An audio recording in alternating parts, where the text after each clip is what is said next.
Good morning students. पिछले video में हमने उपहार इस लेसन के बारे में जानकारी ली। आज मैं आपको उस पर आधारित जो प्रश्नोत्तर भेज रही हूँ वो आपको आपकी नोटबुक में लिखने हैं।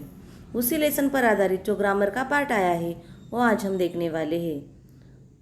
इस पार्ट में संज्ञा एक ग्रामर का पार्ट आया है, तो आज हम संज्ञा के बारे में जानकारी लेते हैं।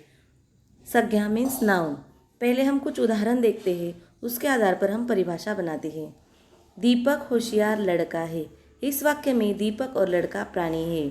रामायण धार्मिक ग्रंथ है। रामायण और ग्रंथ ये वस्तुएं हैं। मुंबई बड़ा शहर है। मुंबई और शहर एक स्थान है। तुम पानी लाओ। पानी पदार्थ है। लोहा सस्ता और सोना कीमती है। लोहा और सोना धातु है। सत्य की जय होती है। सत्य एक भाव है। हवा चलती है। हवा अदृश्य वस्तु है। बचपन की याद हमेशा आती है। यहाँ पर देखिए, बचपन एक अवस्था है, उसकी लिखावट अच्छी है। लिखावट एक क्रिया का भाव है। बुराई करने वालों की भलाई करे। बुराई और भलाई ये दोनों दोष और गुण है। वह बड़ी सेना है। सेना यानी यहाँ पर समूह दर्शाया गया है। उनका कुटुंब बड़ा है। यहाँ पर कुटुंब, यहाँ पर समूह दर्शाया गया है। देखिए, ऊपर जो वाक्य दिए गए हैं उनके आधार पर हम संज्ञा की परिभाषा किस प्रकार करते हैं। देखिए, जो शब्द किसी वस्तु, प्राणी, देश, पर्वत, नदी, स्थान, भाव, अवस्था, गुण, दोष, अदृश्य वस्तु या समूह का नाम बताता है उसे संज्ञा कहते हैं। देखिए, हम संज्ञा की परिभाषा इस प्रकार भी कर सकते हैं। देखिए, किसी व्यक्ति, पशु, पक्षी, वस्तु, स्थान, मन के भाव और रिश्ते के नाम संज्ञा कहलाते हैं। देखिए, यहाँ पर भी मैंने कुछ एग्जाम्पल्स लिए हैं। गांधी जी को प्यार से बापू बुलाते हैं। चीता तेज दौड़ता है। महाभारत एक धार्मिक पुस्तक है। मुंबई एक बड़ा शहर है। राम और रमा दोनों भाई बहन हैं। देखिए, यहाँ पर गांधी जी व्यक्ति, चीता पशु, महाभारत एक वस्तु यानी ये पुस्तक एक वस्तु है।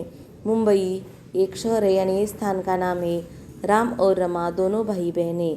देखिए, यहाँ पर राम और रमा इनके रिश्ते के बारे में यानी ये दोनों भाई बहन हैं इसके बारे में हमें बताया है। देखिए, इन सभी वाक्यों में जो रेखांकित शब्द किए गए हैं किसी न किसी व्यक्ति के हैं, व्यक्ति के नाम के, पशु पक्षी, वस्तु, स्थान तथा रिश्तों के नाम है, इसीलिए ये शब्द संज्ञाएं हैं। देखिए, अब हम संज्ञा के भेद देखते हैं। संज्ञा के 5 भेद हैं। देखिए, कौन से? व्यक्तिवाचक संज्ञा, जातिवाचक संज्ञा, भाववाचक संज्ञा, द्रव्यवाचक संज्ञा और समूहवाचक संज्ञा। अब हम इनके भेदों के बारे में जानकारी लेते हैं। पहला भेद है व्यक्तिवाचक संज्ञा। देखिए, पहला, जिस शब्द से किसी एक विशेष व्यक्ति, वस्तु, देश, पर्वत, नदी, स्थान विशेष का बोध हो उसे व्यक्तिवाचक संज्ञा कहते हैं। देखिए, यहाँ पर उसके कुछ उदाहरण हैं। मोहन घर पर है। कबीर एक महात्मा थे। हिमालय एक ऊंचा पहाड़ है। रामायण एक धार्मिक पुस्तक है। गंगा एक पुण्य नदी है। देखिए, यहाँ पर मोहन, कबीर, हिमालय, रामायण, गंगा ये जो शब्द है ये व्यक्तिवाचक संज्ञा के बारे में जानकारी देते हैं। देखिए, मोहन और कबीर व्यक्ति के नाम है। हिमालय पर्वत है। रामायण ये वस्तु पुस्तक यानी एक वस्तु है। गंगा एक नदी का नाम है। यानी जो शब्द या जिस शब्द से किसी एक विशेष व्यक्ति, वस्तु, देश, पर्वत, नदी, स्थान विशेष का बोध हो उसे व्यक्तिवाचक संज्ञा कहते हैं। अब दूसरा भेद देखते हैं, जातिवाचक संज्ञा। जिस संज्ञा से एक पूरे वर्ग या पूरी जाति का बोध होता है उसे जातिवाचक संज्ञा कहते हैं। पूरे वर्ग यानी जिस संज्ञा शब्द से प्राणी, वस्तु या स्थान की पूरी जाति का बोध होता है उसे जातिवाचक संज्ञा कहते हैं। देखिए, उसके एग्जाम्पल, जवान हमारी रक्षा करते हैं। लड़का पाठशाला जाता है। यह खाना है। पुलिस ने चोर को पकड़ा। नदी पर्वत से निकलती है। देखिए, ये जो उदाहरण इसमें जवान, लड़का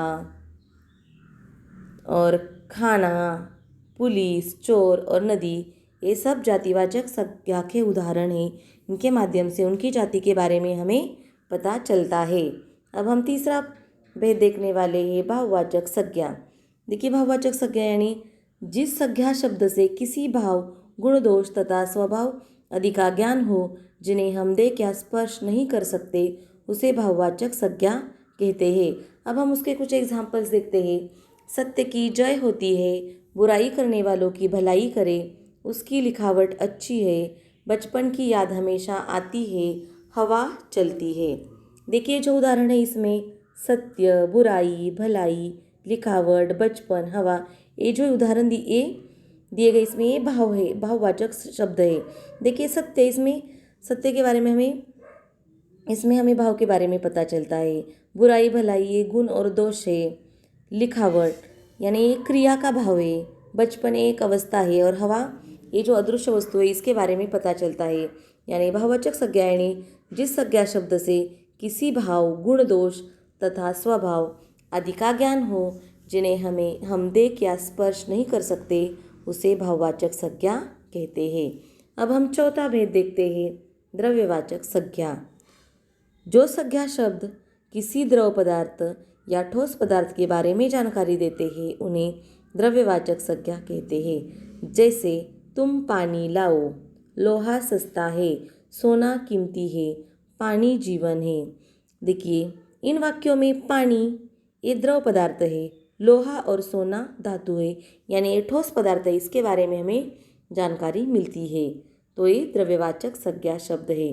तो द्रव्यवाचक संज्ञा यानी जो संज्ञा शब्द किसी द्रव पदार्थ या ठोस पदार्थ के बारे में जानकारी देते हैं, उन्हें द्रव्यवाचक संज्ञा कहते हैं। अब हम पांचवा भेद देखते हैं, समूहवाचक संज्ञा। जिन संज्ञा शब्दों से वस्तुओं, प्राणियों के समूह का बोध होता है, उन्हें समूहवाचक संज्ञा कहते हैं। जैसे वह बड़ी सेना है, उनका कुटुंब बड़ा है, वहाँ बड़ी भीड़ है, कक्षा में बहुत बच्चे हैं। देखिए इन शब्दों से देखिए सेना, कुटुंब, भीड़, बहुत, इनसे हमें क्या पता चलता है? समूह का पता चलता है, यानी वहाँ पर समूह है, तो इसे हम समूहवाचक संज्ञा कहते हैं। देखिए यानी ये जो शब्द है सेना, कुटुंब, भीड़, ये समूह के बारे में हमें बताते हैं। तो समूहवाचक संज्ञा यानी जिन संज्ञा शब्दों से वस्तुओं, प्राणियों के समूह का बोध होता है, उन्हें समूहवाचक संज्ञा कहते हैं। तो बच्चों आज के वीडियो में हमने संज्ञा के बारे में जानकारी ली। तो संज्ञा क्या है? संज्ञा की परिभाषा क्या है? किसी व्यक्ति, पशु, पक्षी, वस्तु, स्थान, मन के भाव और रिश्ते के नाम संज्ञा कहलाते हैं। साथ ही हमने संज्ञा के भेद भी देखे। कौन से? व्यक्तिवाचक संज्ञा, जातिवाचक संज्ञा, द्रव्यवाचक संज्ञा, भाववाचक संज्ञा और समूहवाचक संज्ञा। हमने उनकी परिभाषा भी देखी, उनके उदाहरण भी देखे। तो बच्चों आपको क्या करना है? तो आपको ये संज्ञा आपकी नोटबुक में लिखनी है और उसके भेदों के बारे में भी आपको लिखना है।